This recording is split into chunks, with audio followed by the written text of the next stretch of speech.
So today I'm going to be running through more of how to actually code experiments rather than just use the screen functions.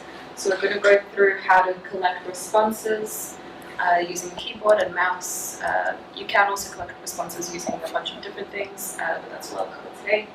We're going to talk about how to set up a basic design matrix for trial structure and how to structure it in your script as well. How to save data and export data. There'll be some examples of full experiments, very simple ones, just so you get the idea of how to lay it out. And I'll briefly talk about a bit more about how to test your code. And also along the way, there'll be some tips and so on. And feel free to interrupt if you have any questions. Okay, so to get responses, when you load up Matlab, it automatically recognizes devices that you have plugged in. So don't load it up and then start attaching things with a USB. Plug everything in and then start Matlab. But you can get a list of all the devices that are available to you using this function. And that'll just give you a list that you can then use to tell Matlab what you want it to read from. So to get responses from a keyboard, we have a few different options. We have the function getCar, which waits for a keyboard press and then just returns the character that you press and the timestamp. But the response times for this aren't the most accurate.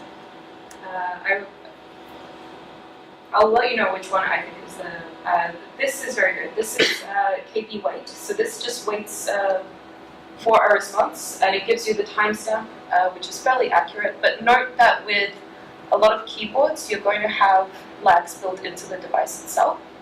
And some of them have a consistent delay of up to 50 milliseconds. And a consistent delay is okay because it's going to be consistent across all your conditions. But if you have a keyboard with a variable delay, that can be more of a problem, so check your keyboard. But they're all going to have some small delay. And depending on the effect sizes you're looking at, you might want to use a response box, which has much shorter delays, or get a gaming keyboard, or again, it depends on what range of accuracy you care about, which will depend on the effect sizes you're looking at. This also tells you which key was pressed, and it gives you something called delta sex, which is basically a confidence interval for how accurate its timing estimate is. And usually it's around the 5 millisecond mark, but you can pull it a bunch of times and plot the delta sex to see what kind of variability you're getting in the delay. You can also tell it whether you want it to record the press when you hit the key or when you let go of the key. And that can be important as well. So you want to tell it if you have a response loop to wait until the keyboard has been released before it collects the next key press. Because sometimes if you have a subject respond too early, then you might be recording the release of the keyboard rather than the press of the keyboard. So that's something else to consider. And all of the key presses are kept in a keyboard queue. So before you start calling these key functions, you want to flush that queue. So we have a function called flush events, which you want to just put before your keyboard loop to clear that queue. And you can also tell it until when to keep checking, but I rarely use this. I usually put it in a whatever loop I'm using, or while or whatever, to check for responses, and then it'll just do it on every flip of the monitor.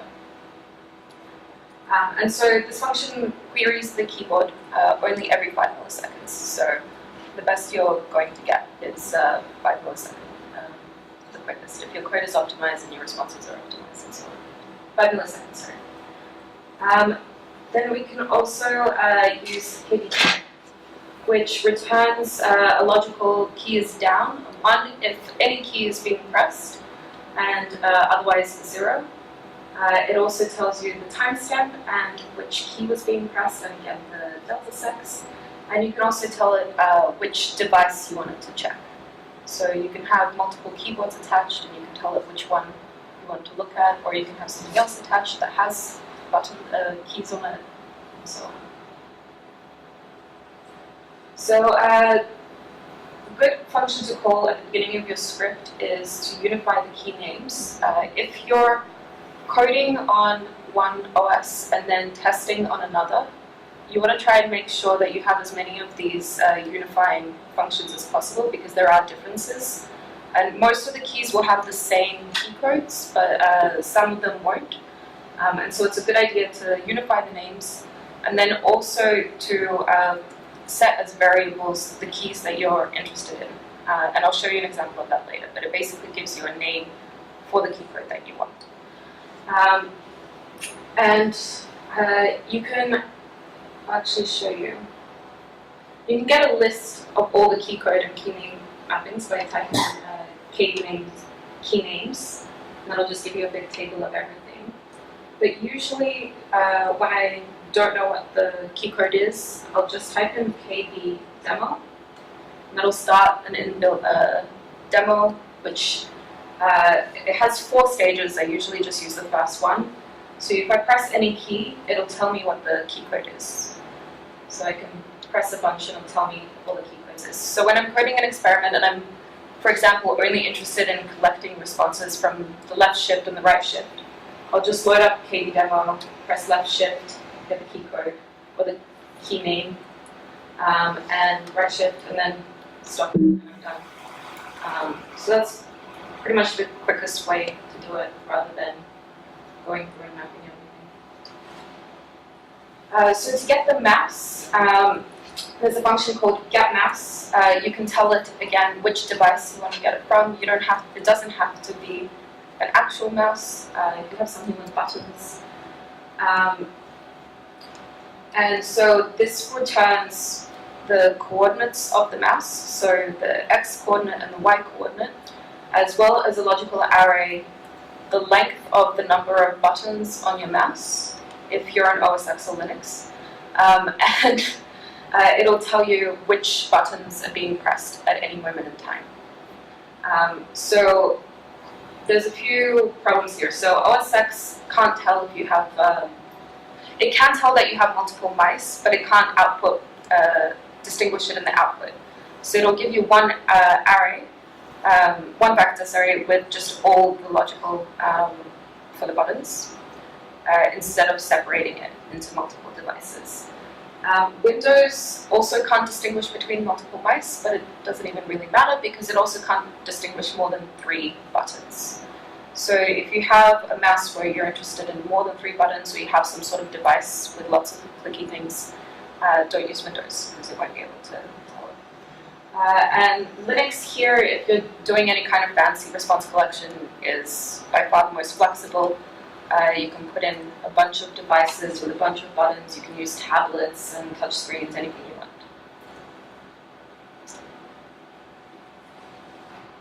So usually at the start of a script, rather than changing in the script variables about the subject or the condition or so on, I like to have a little dialog box pop out, and I'll show you some fancy tricks with pre-populating it with information and so on.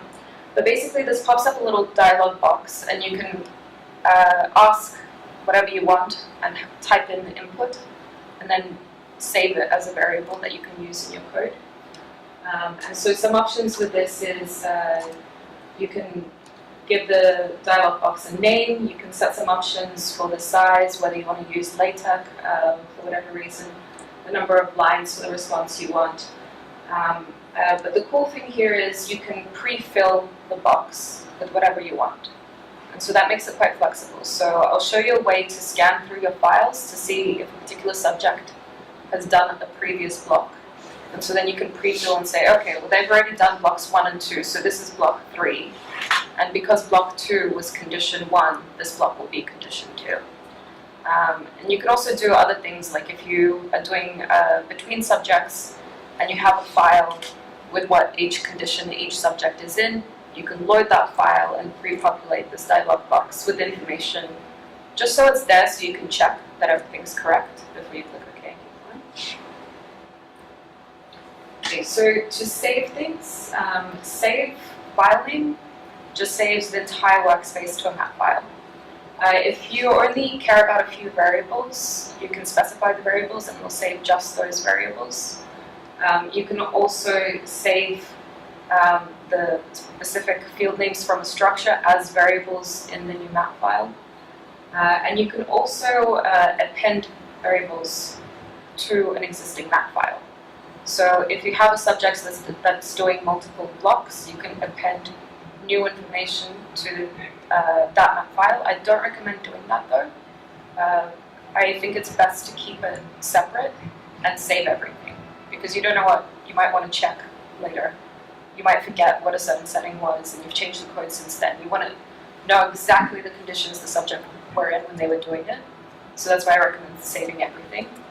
And also appending, you have to be twice as careful because you don't want to overwrite existing variables in the map file.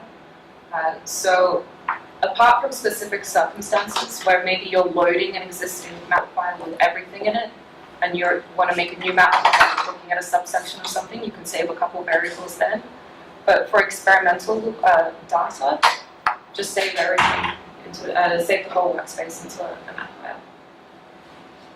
You can also export to CSV, where you just write an entire matrix as a CSV file. I'll show you, there's a function that I put up on my GitHub. I didn't write it, someone else wrote it. It's available on MathWorks.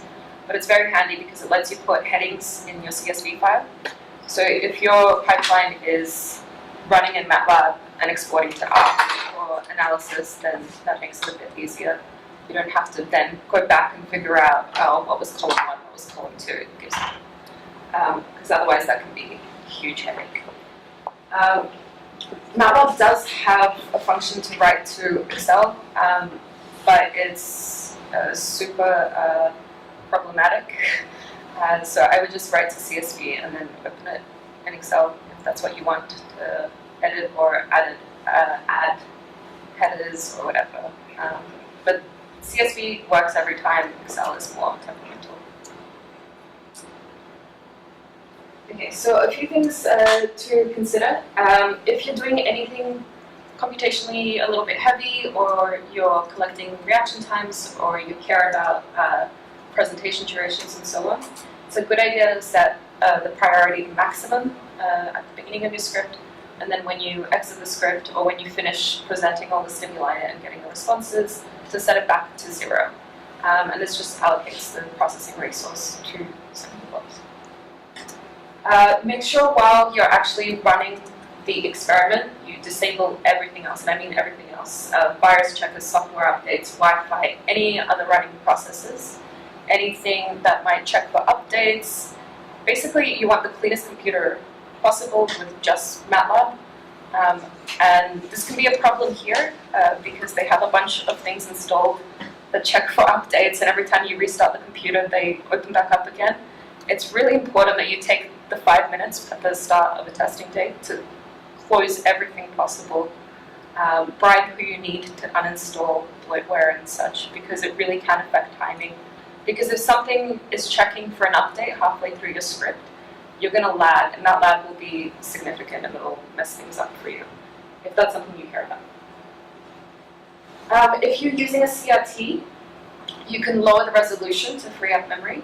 This doesn't really work on LCD screens, and on LCD screens you're better off using the native resolution and the native refresh rate.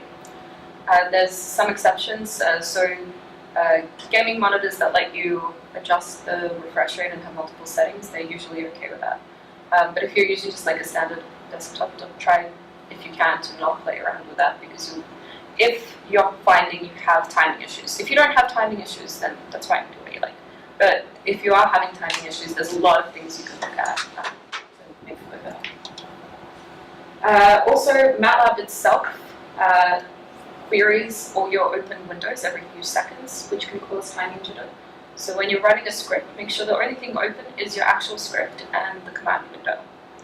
Close the workspace, close the folder showing your working directory, close everything you can. Also, if you're using a network Matlab license, that queries every 2 minutes.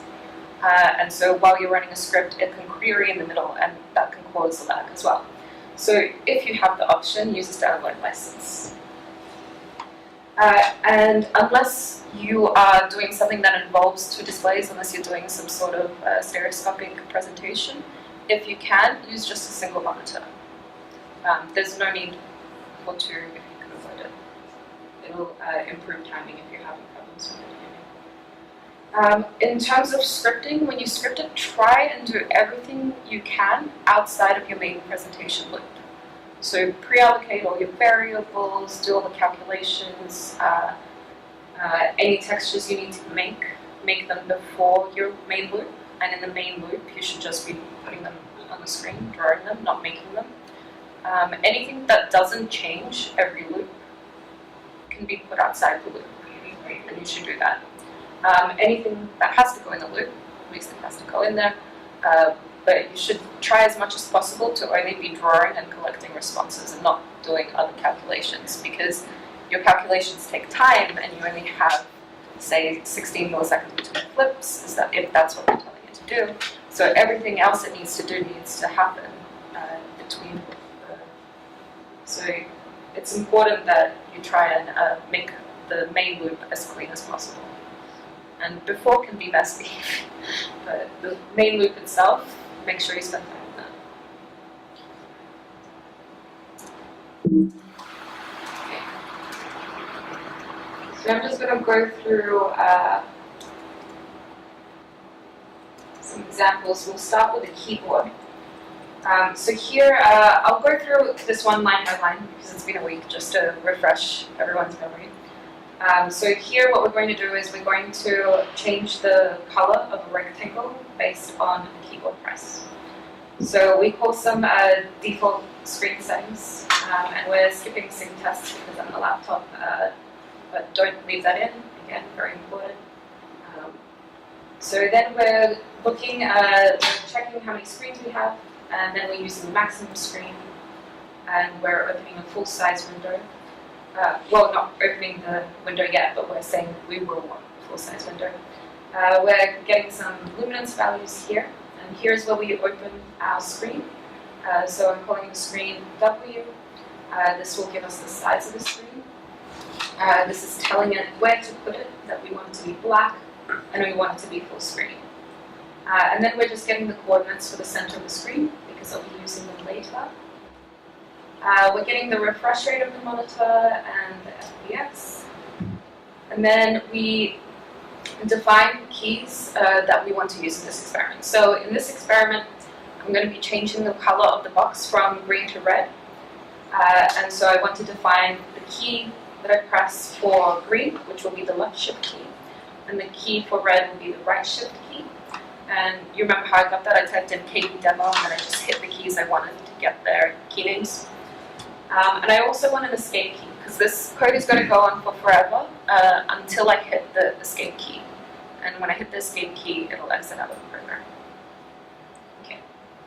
And I'm just calling this here before I start doing anything else, because the very first time you call it, it can take a little bit to get running. So call it before you actually want to call it the first time outside of the loop.